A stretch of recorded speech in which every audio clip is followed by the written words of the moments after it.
There is a quality of silence in life that is not peace. It is the hollow absence of sensation, a quiet, almost domestic emotional numbness that settles over everything. You realize you have been walking past the old sources of your joy, the familiar laugh of a friend, the scent of the first rain, the simple comfort of a perfect cup of coffee.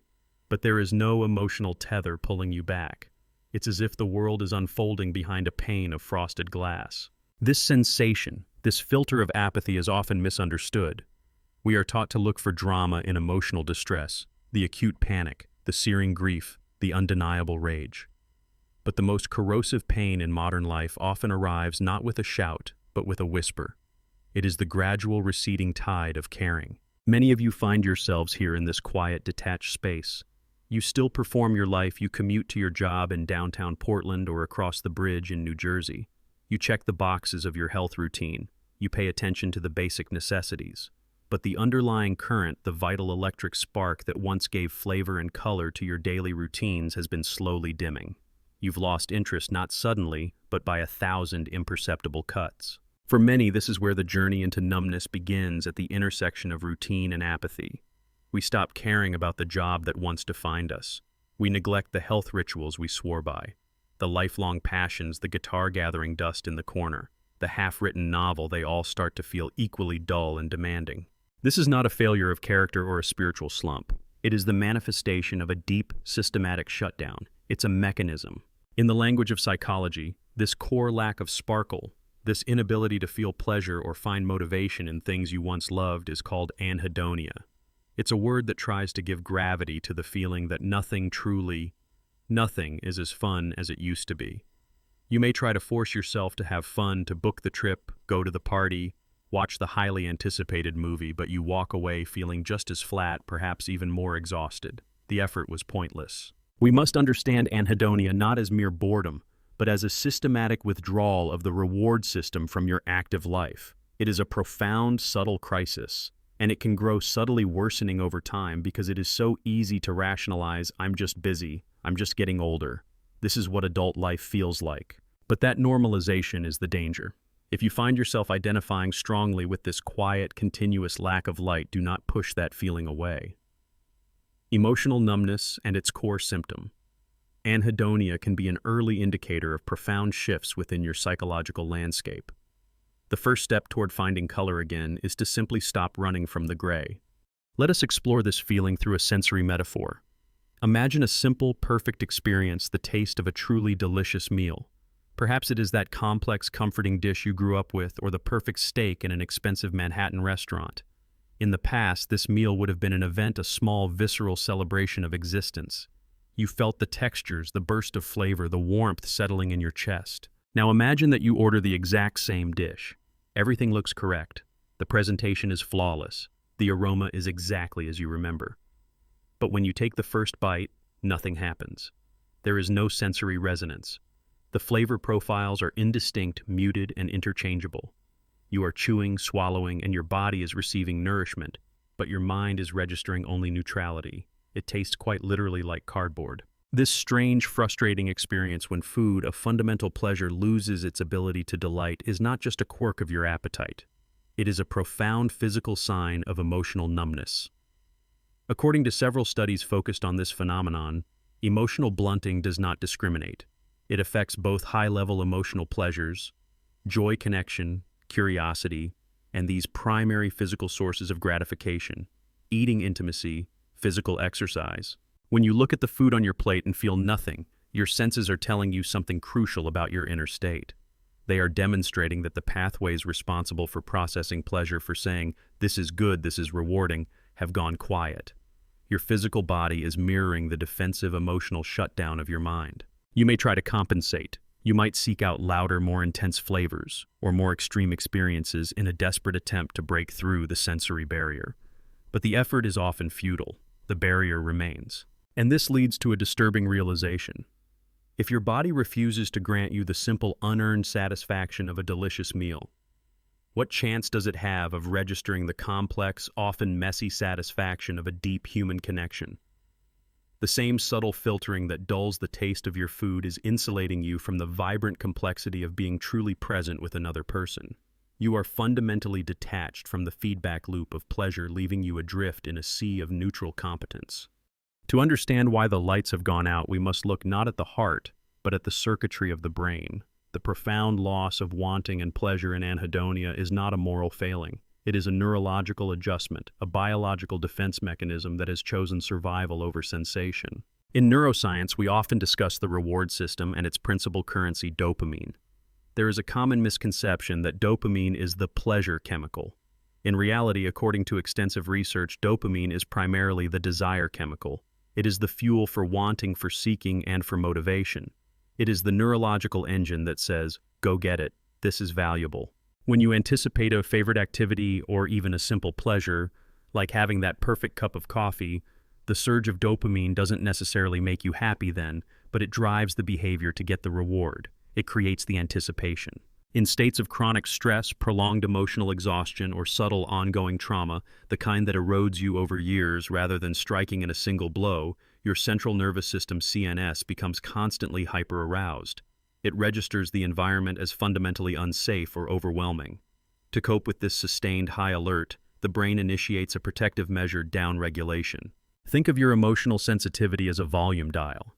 When the input, the stress, the anxiety, the noise of modern life is turned up too high for too long, the brain doesn't just endure the noise. It proactively turns the dial down on the output. It restricts the release and reception of dopamine and other reward signals. This isn't damage. It is a systematic, deliberate decision to conserve emotional energy. The insight here is critical. Anhedonia is the exhaustion of desire. Your brain has learned that wanting things, seeking things, and feeling things often leads to more pain, more overwhelm, or more energy expenditure than the system can afford. So it implements an emotional lockdown. It restricts the reward pathway, essentially saying, "We are entering safe mode. All non-essential functions, including joy and motivation, are temporarily suspended to ensure core survival." This is why you don't want anything. This is why every activity, even simple ones, feels like a monumental chore. It's not that the reward system is broken, it's that it has been gated. The ability to project value and motivation onto future activities has been surgically removed by your own protective biology. You are existing, but you have lost the biological permission to actively seek thriving. This shutdown mechanism, driven by neurological fatigue, quickly intertwines with our conscious psychology, creating complex feedback loops. Specifically, the loss of desire feeds directly into a cognitive trap, the self-fulfilling prophecy of dread. According to models in cognitive psychology, the joy we derive from an experience is not solely determined by the experience itself, but heavily influenced by our anticipation of it. When your reward system is downregulated, the natural surge of dopamine that generates positive anticipation is absent. What rushes into that void is often negativity, anxiety, or simply dread. Imagine you have to attend a social event or even start a new project you once enjoyed. In the past, you would have looked forward to it. Now, however, the very thought generates a flat, heavy feeling. You think, "This is going to be pointless," or "I will fail," or "I won't enjoy myself." Because you already anticipate the worst, your brain effectively preempts the reward. Your inner script dictates that the experience will be a chore, and your body, efficiently following instructions, refuses to release the necessary neurochemicals like dopamine that prime you for enjoyment. You arrive at the experience already in a bad mood, detached and closed off. And what happens? Since you weren't invested, since you were already expecting failure or boredom, the experience is indeed flat and unrewarding. The social interaction is awkward. The creative work feels forced.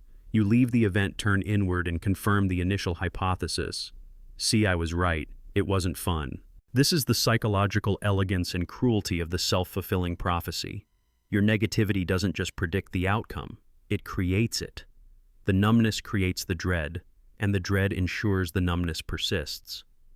This mechanism is subtle because the initial cause, the neurological shutdown, is invisible, but the psychological consequences, the inability to enjoy anything, feel intensely personal and like a flaw in your character. It is important to recognize that you are not simply choosing to be miserable. You are caught in a cycle where your brain's defensive strategy, numbness, is constantly being ratified by your cognitive distortions.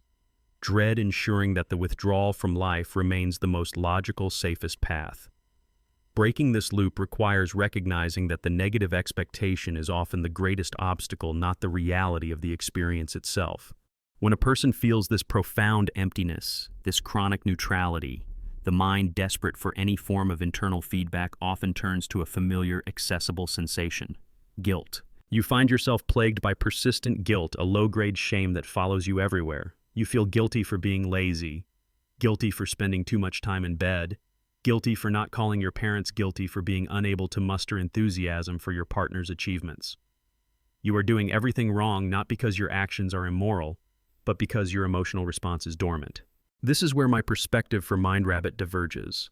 This overwhelming, never-ending guilt, which the original video correctly identifies as a sign of numbness, is often an insidious psychological mechanism for those experiencing severe emotional blunting. When you are truly numb, you are utterly unmoored. You lack the internal anchors of joy, sorrow, or excitement. In the vacuum created by Anhedonia, guilt becomes the most readily accessible emotional anchor. Think of it this way.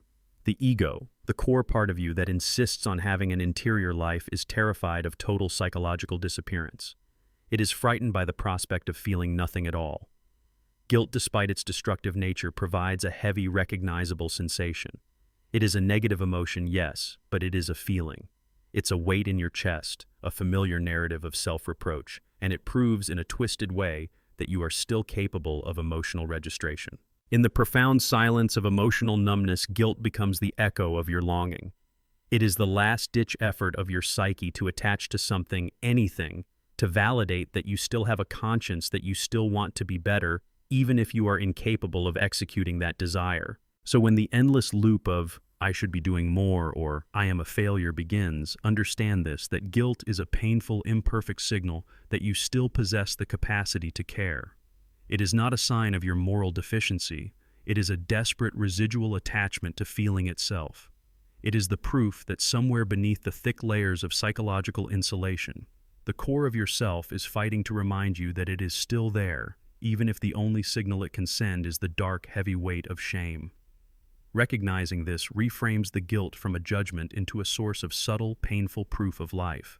This deep internal detachment has profound consequences for the way you navigate the external world, manifesting in two significant areas: debilitating indecision and the profound urge to isolate. First, the paralysis of indecision. The original list notes difficulty with small decisions, and this goes far beyond simple procrastination. It is the result of the emotional compass failing. Confident decision-making relies on a subtle, continuous stream of feedback from your emotional core, often called affective guidance. When you face a fork in the road, even choosing between two simple meal options, you instinctively lean toward the one that feels right or away from the one that feels slightly off. But when emotional numbness takes hold, that affective guide goes silent. You look at two paths, and they are both equally devoid of emotional resonance. Both options feel flat, neutral, and equally unappealing.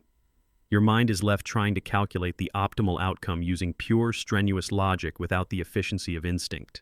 You convince yourself that there is no right answer, that every option leads down the wrong path, because the internal signal that differentiates right from wrong, based on your values which are tied to emotion, has vanished. The indecision grows, and your confidence, which is rooted in trusting your own judgment, shatters. Second, the intense desire to avoid loved ones. Normally, anticipation, fueled by that same dopamine system we discussed, makes you look forward to connecting with friends or family.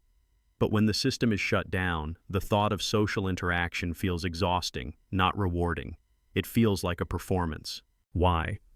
Because meaningful connection requires emotional reciprocity. It demands that you take down your emotional armor, express yourself, and register the emotional state of the other person. If you are operating from a state of profound numbness, you simply do not have the resources for this complex exchange. Showing up means confronting the uncomfortable truth that you have nothing to share. You are a closed circuit. The conversation becomes a nightmare of anticipated emptiness. This is not a rejection of your loved ones. It is a profound withdrawal of the self. It's the result of the hollow feeling inside, making all forms of genuine engagement feel too costly, too vulnerable, and too likely to expose the fact that you are living in a quiet, isolated echo chamber. You are avoiding the mirror that a loved one holds up because what you see reflected back is the uncomfortable distance between who you are and who you feel capable of being. We arrive at this point not to find motivation, but to find clarity. MindRabbit does not offer solutions to fix you because you are not broken. You are merely defended. The path forward, therefore, is not a dramatic breakthrough, but a gentle process of recalibration, teaching your nervous system that it is safe to turn the sensory dial back up just a notch. The core challenge in overcoming emotional numbness is that the ultimate goal, feeling joy, feels impossibly far away. If you aim for happiness, you are almost guaranteed to fail, which only reinforces the self-fulfilling prophecy of dread. Instead, we must change the objective from feeling happy to feeling something. Research in trauma and recovery suggests that the path back to feeling often begins not with the mind, but with the body. The mind-body disconnection, which manifests as food tasting like cardboard or lack of desire, must be addressed at its root. The strategy of primitive sensation. Start small with sensations that have no emotional baggage or expectation of reward. This is your first step toward proving to your down-regulated system that feeling is safe. This part of the guidance requires a deliberate, mindful slowing down, 300 to 500 words. Re-establishing thermal anchors. Notice the temperature of the air on your skin. Is the sleeve of your shirt warm or cool? Place an ice cube in your palm and simply observe the sharp, intense cold, allowing your focus to be entirely on the physical data. This is not about liking the cold. It is about registering a distinct, undeniable sensation. Texture and gravity. Pay attention to the texture of the chair beneath you, the rough grain of the wood or the weave of the fabric. Feel the sheer weight of your body pressing down due to gravity. These are sensory anchors that ground you in the present, pulling you gently out of the dissociated mental fog. The absence of expectation.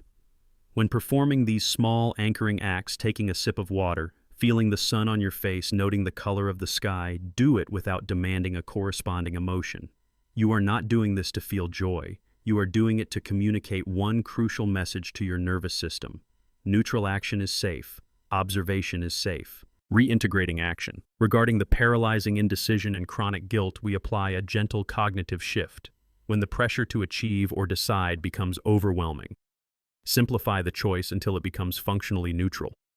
If you struggle to choose between two restaurants, choose the one closest to you.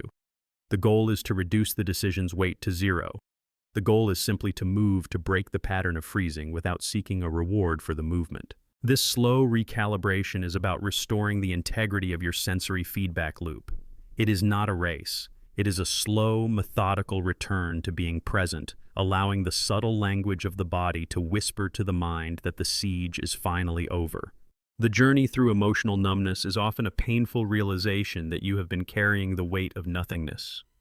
You have sustained your life on inertia while your capacity for true feeling, the vivid colors of joy and the deep textures of sorrow, has been relegated to a quiet exile. This numbness, which felt like a void, was in fact a shield. It was a sophisticated, if exhausting, protective strategy employed by a nervous system that felt perpetually overwhelmed.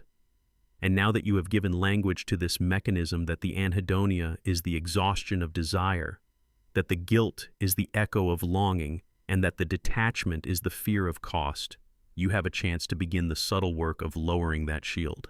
The recovery from this state is not a sudden dramatic flip of a switch. It is the slow, patient process of unlearning the safety of feeling nothing. It requires you to acknowledge the profound paradox that to feel alive, you must risk feeling vulnerable again. The simple, gentle guidance of finding primitive sensations, the weight of your body, the temperature of the air, is about creating those first small cracks in the soundproof wall you built. You are inviting curiosity back into the room. Curiosity is the softest form of desire, and it is the quietest threat to the numbness. Your goal is not to find the blinding, overwhelming light of immediate happiness, but to allow your eyes to slowly, gently adjust to the soft, reliable light of dawn. Give yourself permission for the neutral, the mundane, and the small moments of sensation to simply exist without expectation. This is where the work begins. By accepting the stillness, the quiet, and the complexity of your defenses, you allow the true, unbidden emotions to find their way back home. Thank you for being here in this quiet, introspective space, and for listening to the truth of your own interior life.